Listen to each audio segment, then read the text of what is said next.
تو لہذا جب میرے اس کوشش کو لوگ اتنی پذیرائی دے رہے ہیں، جب خان آئے گا تو لوگ امیجن کر لیں کہ پاکستانیوں کی کیا حالت ہوگی، جنون کہاں پہ ہوگا، محبت اور عقیدت جو ہیں وہ کس نہج پہ سر چڑھ کے بولے گی۔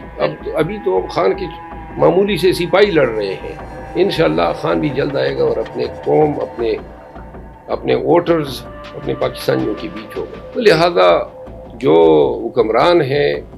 ان کو سوچنا چاہیے کہ ہمیں پاکستان کی بقا، پاکستان کی سلامتی کے لیے تمام سیاسی قوتوں کو ایک نظر سے دیکھ کر ان کو فیئر اپرچونٹی دینی چاہیے الیکشن میں حصہ لینے کی۔ البتہ جن لوگوں نے آڑے وقت میں خان کو چھوڑا ہے، شاید وہ لوگ غلطی کر گئے، وہ لوگ اپنے ساتھ بھی برا کر گئے اور اپنے آنے والے نسل کے لیے بھی بے غور چھوڑ گئے۔ اور بات چیت میں انہوں نے کہا کہ دیکھیں جو ڈٹ گیا حق پہ اور کڑا ہو گیا، انہوں نے کہا یہ شیر افضل زندہ جاوید مثال ہے کہ لوگ اب اس کے ساتھ کتنا پیار کرتے ہیں، یہ خان کے الفاظ ہیں۔ تو لہٰذا خان کی وجہ سے جو محبت، جو پذیرائی ملی ہے وہ زندگی میں نہیں ملی تھی۔